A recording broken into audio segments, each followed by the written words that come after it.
No, I'm far from being anything like a domestic goddess, Martha Stewart, anything similar.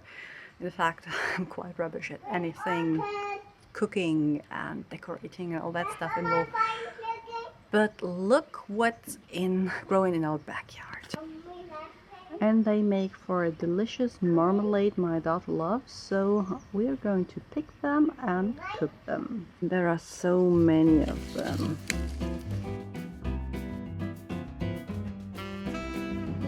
And this is how it looks like when you do this with help of a 2.5-year-old.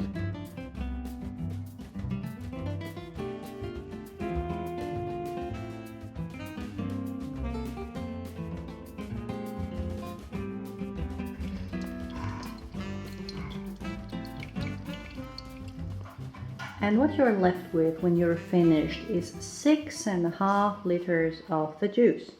And yeah, you can use that to make a lot of stuff, but I don't know what. I'll freeze them and hand them over to my mother, who's the Martha Stewart in our family. I did not inherit a thing. Yes, and with a lot of washing and a sticky kitchen. And a little disclaimer, I'm not sponsored for product placement by Coke Zero or any Coke related company. Hi guys, so we're back from our holiday and it's officially the first day of fall today. So I'm planning to change up my makeup, everyday makeup. I keep in my stash in the bathroom. I have my main makeup stash down in the cellar in our working room, as I have showed you, but I keep my everyday pieces up here. So this is the actually very small space where I get ready in the mornings, and I share that with my husband. Hi.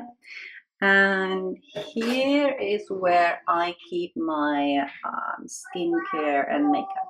And it's all a big mess, so I have to go sort it out, I think. And over here is what I had in my collection for the last month. Well, minus this Playmobil toy and minus the Laura Mercier Tinted Oil-Free Moisturizer because it's empty and needs to go. And now I have to see which are my picks that need to stay and what will go back to.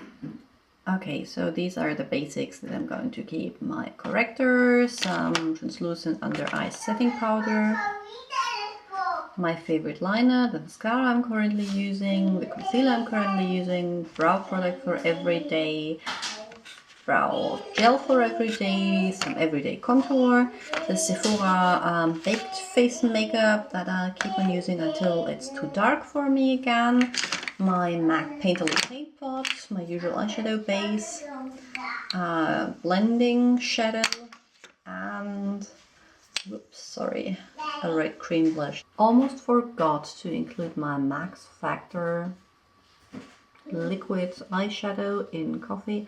I use it as a base when I use brown or gold eyeshadows. It's almost gone, as you can see here, but lasts quite well.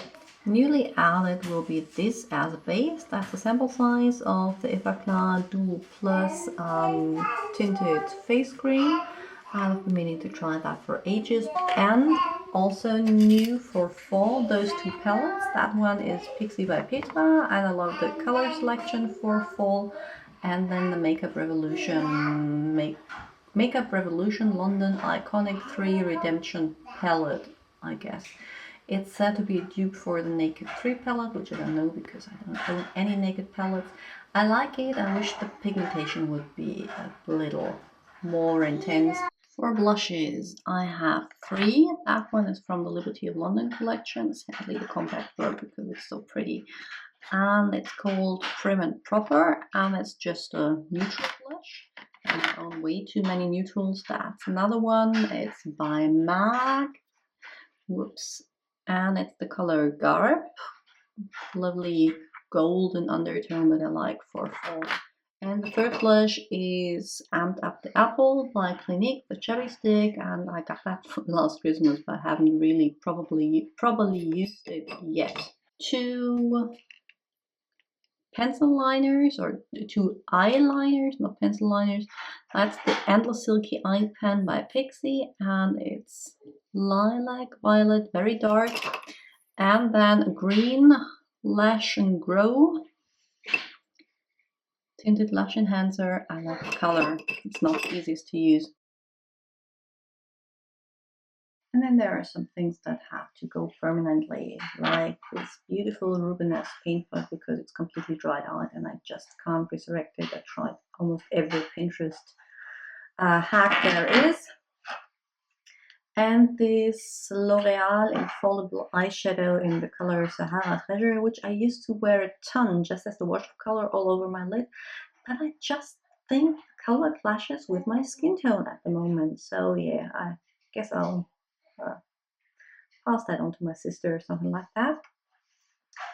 And this Astor lipstick that I did keep, it's in the color Fruity, and I don't know why I kept it. It's pinkish color, and it really does not look good on me. I used to do these seasonal challenge posts that were invented by a Polish polyglot, or that's where I first heard about them, where you change up your makeup every season, and I really do that, but I don't know how to incorporate that in my vlog. I used to make a video on it because it would be a very, very long blog post, but I don't think it's interesting for anyone to watch if I say, yeah, I like that, and oh, I'm going to put that in my stash and see how much I'm going to wear it. And no, I didn't end up wearing this lipstick at all.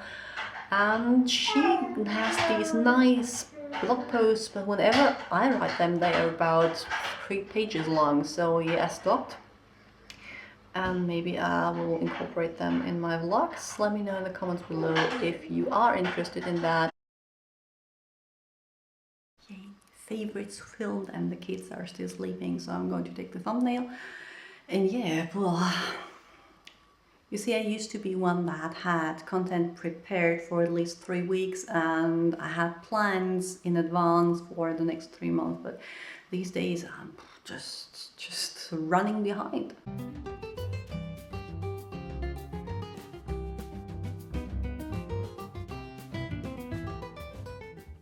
And there you go, a little sneak peek on what things are about to come, but that may change throughout the days. But I've planned the next 2 months. I've already written the post for next Monday. I feel a lot better. Sorry if I scared you looking like this, but I just need a face mask and my glasses because it's quite late already. It's, well, for my level of tiredness, it's quite late. It's 11 p.m. And I don't know what to do with that. I'm not sure if I'm even going to keep it in, but I've been seeing some people on my social media timeline telling how exhausted they were from a full-time job in vlogging, and I just want to tell you, I know I've been there, did full-time job, 1 kid, blogging thing, and now I'm feeling like I am in a similar position because I took up YouTube, which I just wanted to see whether I like it or not, and I love it. And I have 2 children, and it's weeks like this where I didn't have any pre-scheduled content, just pre-filmed some videos that needed to be edited and uploaded. And yeah, my husband always tells me, well, you don't have to do that, you just leave it alone, no blog posts, no videos. And I know he's right. I don't think anyone would mind, but I would, and that's what counts, I guess. I'm not sure how I'm going to proceed because I'm going to start working full-time again somewhere near the end of the year. I'm not quite sure yet, so I can't give you any details. And I'm still going to have 2 kids and the blog and YouTube, and I don't want to quit any of them. I'm not sure where I'm going with this. I guess time will tell. And yes, I'm aware it's not my job. I don't get paid. I don't make any money of it. But yeah, I like it. If I do something, I do it 100%. I just can't do it a little. And I did take a few and put them up in our personal space where I keep my orchids. And look at that. Ain't that cute? You put a candle inside and it says life, love, laugh, joy, power, magic, success, and luck. Yeah. and my cute little sleeping dragon.